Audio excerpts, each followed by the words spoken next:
Dear ADC family and my fellow Nigerians, I find it necessary to once again address you on the recent events within the ADC. But before I get into that, let me state the following. I am an Igbo man from Nchubo in Delta State of Nigeria. I am a full-blooded Nigerian and have the right to aspire to the highest office in the land. The presidency is not and will never be the birthright of one section of this country, no matter how much propaganda they spread.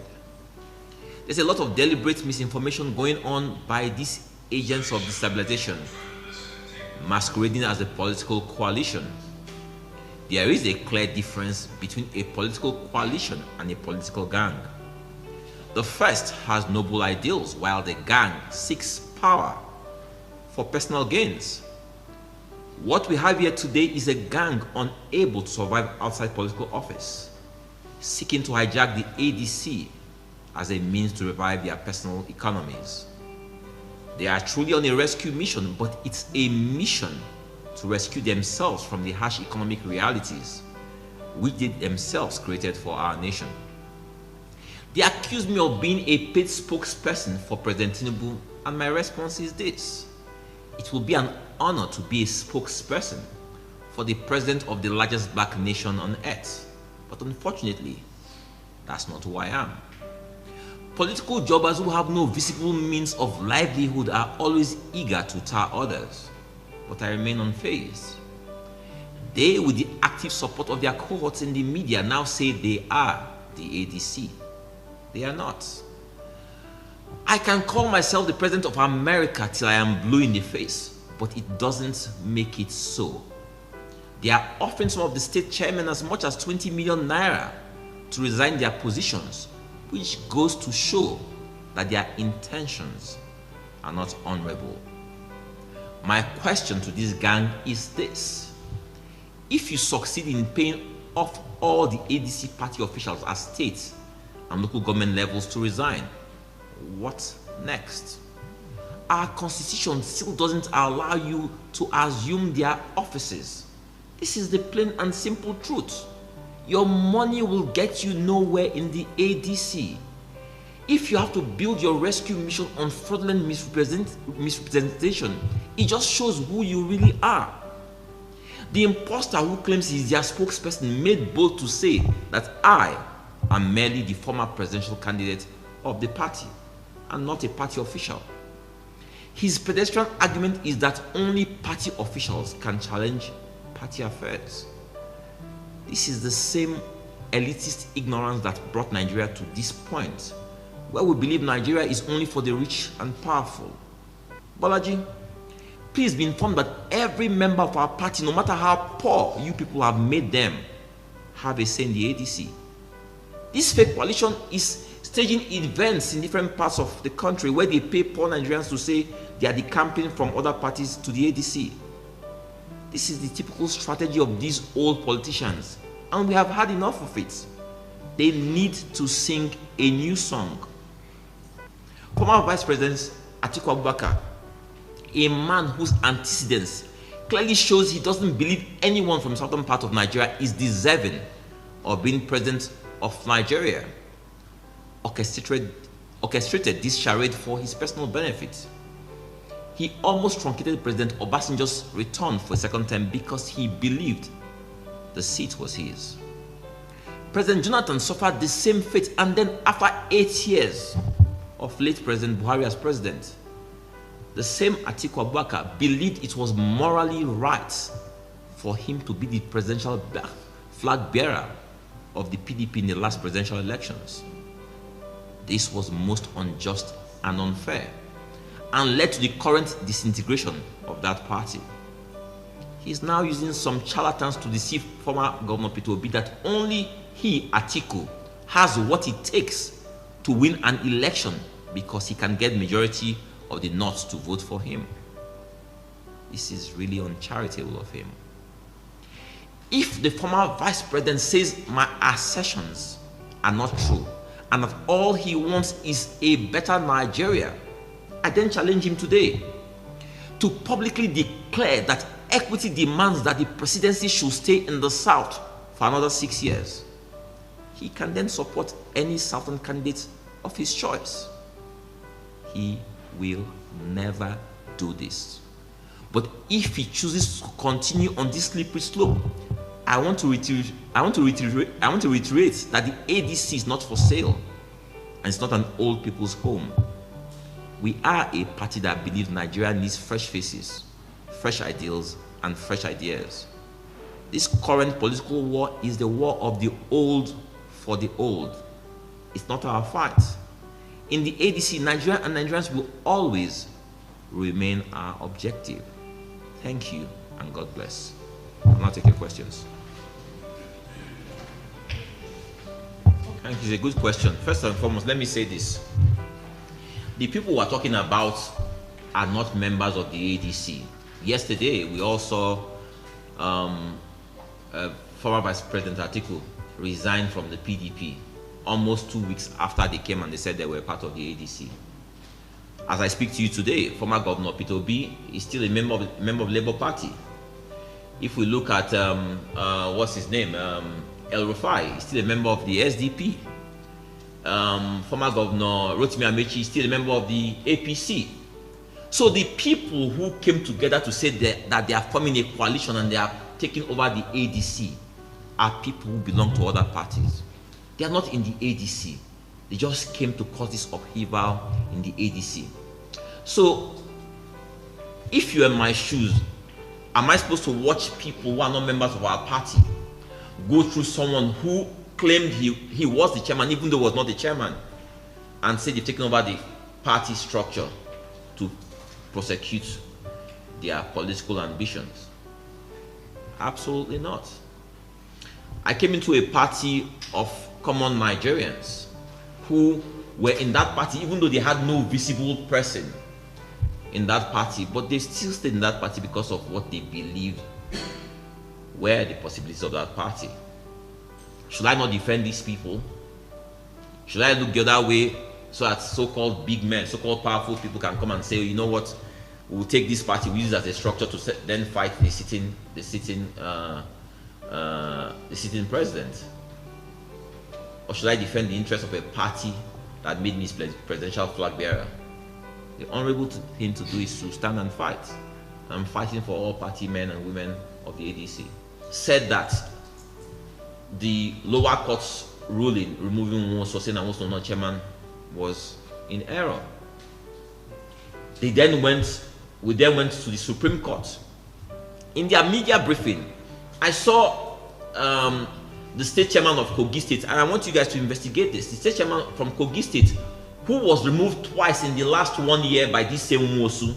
Letters were written to INEC, investigate this, coming to say that they had been planning this coalition for 18 months. If they were planning coalition for 18 months, the same Kogi State chairman signed an agreement just 2 months ago with Nwosu and INEC and the ADR person resolving their issues, and yet he made bold to tell Nigerians that for 18 months they had been planning this coalition.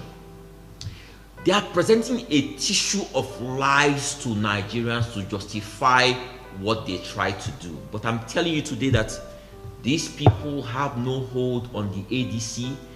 Their hold on the ADC is just in the realm of the media. But the ADC as a party currently has no chairman because of the lacuna Nwosu created. We expect now that INEC will give us guidance on how we go about our conventions, because our constitution never envisaged a situation where we will stay without an NWC. It never envisaged this kind of situation. So only the courts and INEC can give us guidance on how we can create this. So what these desperate people saw was this lacuna, and they felt, oh, this is a party. After all, if you remove the 4 parties, APC, PDP, Labour, and NNPP, right? This party came 5th in the last presidential elections. So it is the next best thing to hold on to prosecute their agenda. And that's why they came to this party. I doubt if you knew the ADC before I came to the ADC and joined the ADC and ran under the platform of the ADC. And most Nigerians didn't know the ADC, but then they knew the ADC because I defeated Kingsley Mohalo in the primaries. Then people got to know the party. And as such, I'll tell you this. Yes, ADC is popular but there's a difference between popularity and notoriety. Nigerians are talking about ADC, the party that seeks to upstage the president. And Nigerians are talking about ADC as being the front for a coalition. Mind you, we have always been in the forefront of opposition. But the difference is why a lot of people won't hear about the ADC's opposition is that our position comes with proposition. We don't believe that the job of opposition is just to stay and be insulting the government of the day. If you want to go viral in Nigeria, all you have to do, even as a market woman, is just stay and make a video and insult Tinubu and insult APC and insult this. And the question I always ask people around me is this: at the end of the insult, what next? 2 weeks now, mind you, for the last 2 weeks, they came and said, or 3 weeks, they came and said that they are now the opposition, the coalition. They've taken over ADC and they are going to chase out President Tinubu from office. You've not heard these men tell you this is what they want to do about the economy. I heard Bolaji saying the other day that they are going to reduce price of fuel to what, 100 naira, whatever it was, and they're going to take dollar to 1 naira to the dollar. The same thing they told us when the APC came in. They're saying the same thing again. They did not tell you what they are going to do about the economy, about housing, infrastructure deficit, healthcare. The former president of Nigeria died a few days ago in a foreign hospital.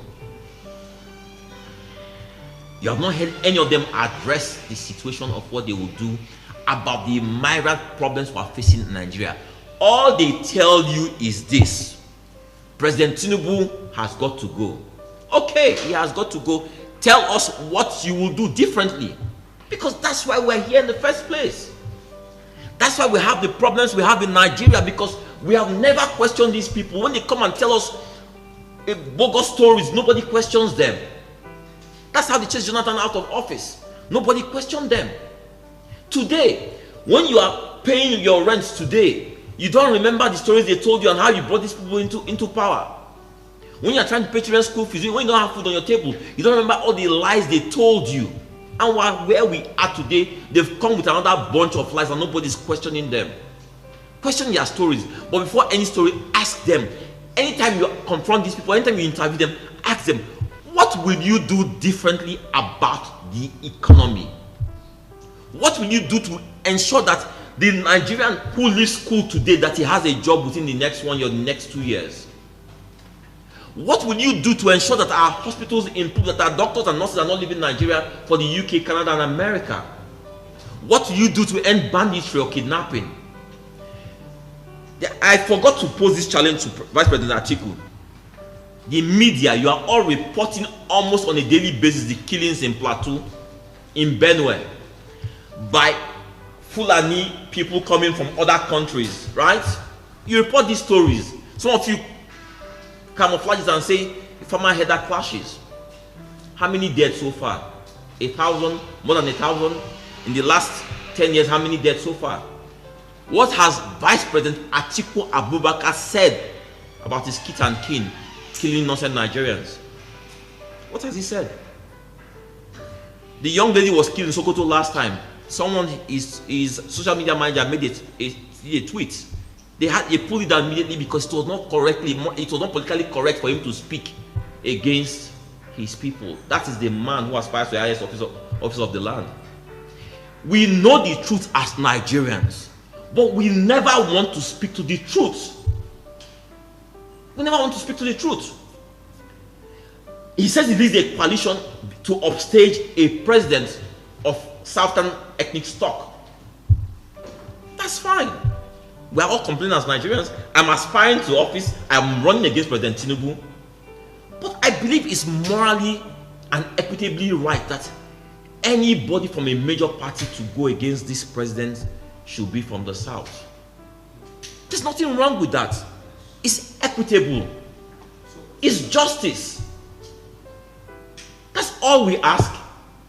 So you have in that coalition people they put around Peter Obi. So they tell Peter Obi, you cannot win, you cannot do it. only if you become Atiku's vice. What rubbish! That's balderdash. He has all it takes to aspire. He has all it takes to win an election. He has the brains. So, but people, what they do, they stake people around him so that anybody he goes to, they tell him, you cannot win. That is their strategy. And that's how they are forcing him into a situation where he accepts to be the vice presidential running mate to Atiku Abubakar. That's what they tell us every day. That's what you, the media, are doing when you have this reportage that seeks to suggest that I, as an Igbo man, I can never be president of Nigeria. Why? Why? Don't I pay my taxes? Doesn't my Nigerian passport say I'm a Nigerian? Doesn't my birth certificate say I'm a Nigerian? Why can't I aspire to the highest office in the land? Am I anybody's slave? That's why we won't allow this. So no matter how they tell you that when you speak against them that you are Tinubu's spokesperson, it's an honor. It's an honor. As long as what I speak about is the right to the southern part of Nigeria to aspire to hold office for 8 years. Watch again. Let me tell you, look into this again. 8 years of President Buhari. Please Google this. Tell me how many statements Atiku Abubakar made to speak against that government, to challenge that government. We see all these statements today challenging a southern president. Because the southern president is nothing. Google and see how many statements he made. Then you know what you can do? Google my statements. Watch my videos. I challenge that presidency. 8 good years. But you can't see what if they said anything. If you did not speak against President Buhari in 8 years of the economic disintegration of Nigeria, of the structural disintegration of Nigeria, how dare you then speak? Because the man happens to be a southern president, and because you know what, we southerners are weaker, you can overrun the country. We need to start speaking truth to power in this country. This is no longer acceptable. We know the truth. You all know the truth. You all know this truth. Speak this truth. Okay. But the ideas and ideals, we stand for something in the ADC. Next question, please. Okay. I am Henry Umora, report from London. There are statements and... Thank you. Good question. Who loses if the courts grind ADC to a halt? Nigerians lose. But I can assure you that they will not succeed. The courts will hear in earnest all matters pertaining to the ADC, and I'll tell you what will happen. When they determine that ADC is not a suitable platform for them, they will start looking for other platforms. This is why these men and women have not resigned from their various parties. They are just trying their luck with ADC. Of course, you know they went to SDP. You saw them immediately after my press statement a week ago or so. They were all on TV stations. I saw Rotimi Amechi saying that, oh, they are still pursuing ADA to register ADA. They are saying that they are pursuing other things, that they have other options. ADC was just a smoke screen. They are doing trial by error. They have tried SDP didn't work. They will come here and try also, and I'm telling them this is not the party for you. If you want to pursue your political ambition, stay within your party. Solve the problems in your party. I could have left ADC immediately when we started this rubbish last time, but I stayed here. It's fashionable for people to decamp to the APC, not so. I could have stayed and decamped to the APC and joined the ruling party. But I've stayed within my party with all the challenges because I believe that it's important to build structures. No matter how difficult the proposition is, you build those structures. It might not be today, it might not be tomorrow, but at some point we'll get where we're going to. I stay to build my party. They should stay and build their parties. Next question, please. The second one. Is it this No, tell you what, right? Those who they can buy, they are rich. Those who they can't buy, they don't bother to reach. Next question.